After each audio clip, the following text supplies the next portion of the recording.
All right, today we're diving deep.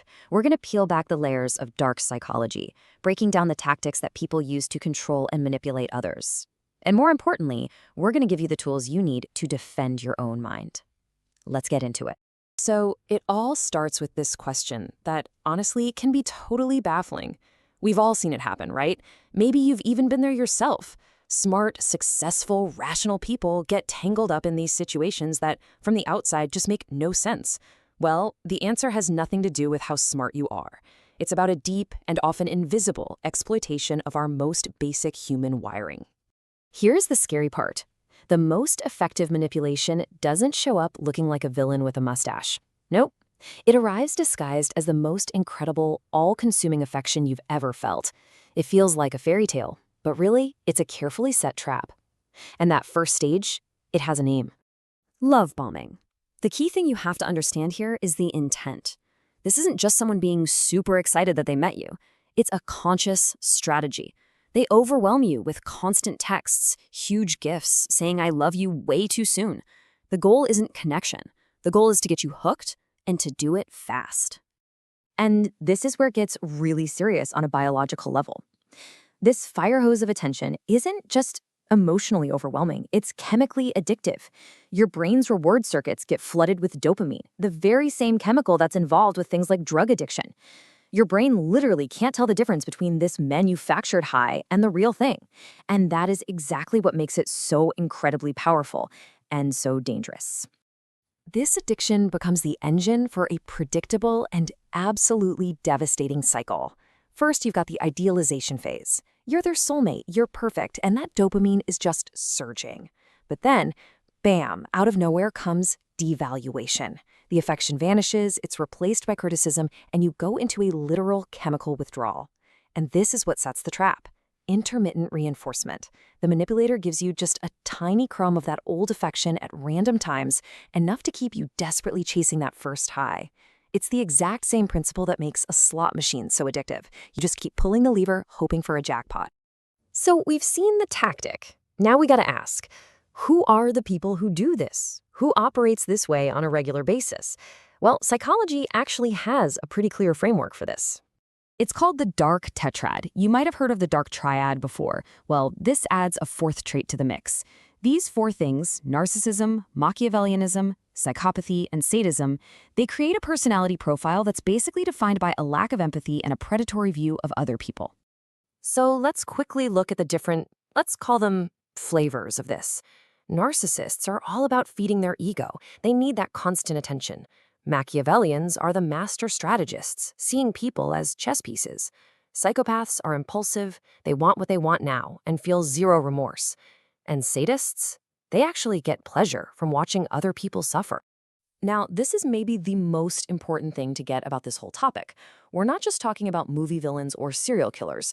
These are subclinical traits. That means they exist on a spectrum in the general population.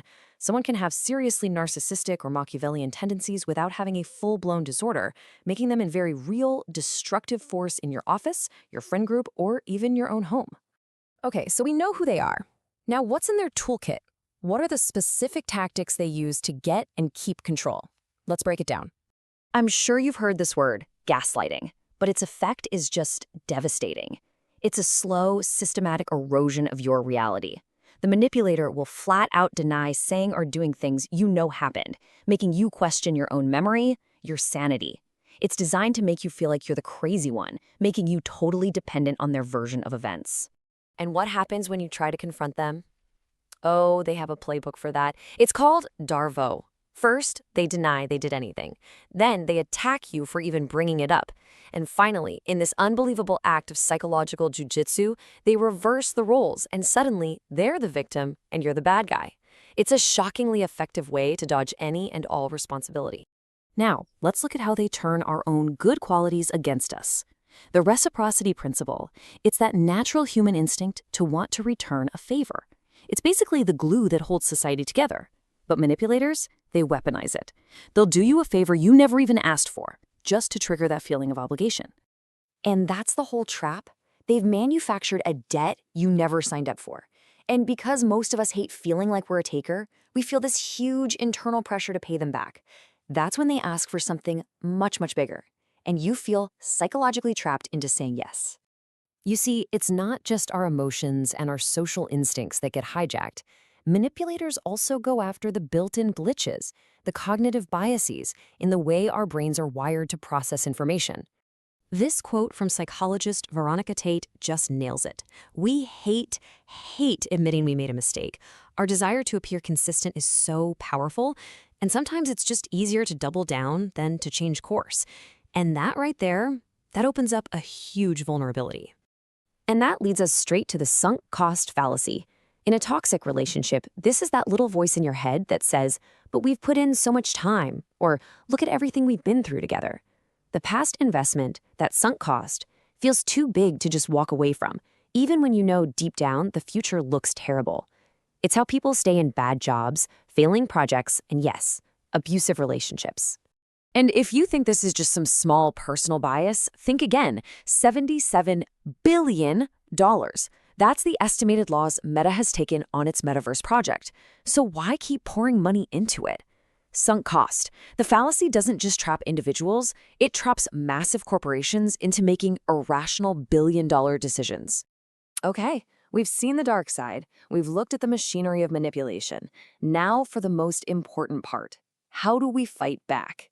Let's break down some practical tools you can use to build up your defenses, starting right now. Here's a simple but incredibly powerful tool for spotting threats: the rule of 3. One weird comment, one red flag. It could be a coincidence. A second one? Okay, that's odd.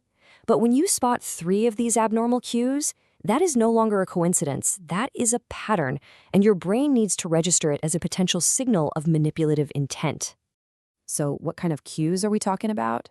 Well, things like target glancing, where someone looks at you, then away at their surroundings, then back at you. They're checking for witnesses. Or grooming cues, like constantly touching their face or hair. It's a way to act casual while still keeping an eye on you. Or even suddenly mirroring your body language to close the distance between you. These are tiny signals that something is off. Okay, so what do you do when you're in the moment, feeling that pressure, that confusion, that guilt? Don't just react. Instead, you're going to pause. P. Check your P physical state. Is your stomach in knots? A. Analyze what they're saying. Is it a vague attack on your character? U. Identify your U underlying feeling. Are you feeling guilty, or are you actually feeling angry? S. Search for patterns. Have you been here before? And E. Evaluate proportionality. Is their reaction totally over the top for the situation? This simple framework is a circuit breaker that buys you time to think instead of just reacting emotionally. And that really gets to the heart of it. The goal here isn't to make you paranoid or to get you to build walls around your heart. It's about becoming psychologically literate.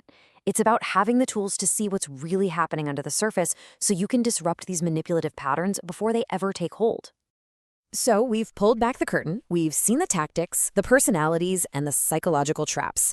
You can see the gears of the machine now. So the final question really isn't for me, it's for you. Now that you can see it, how are you going to defend the most valuable thing you own, your mind?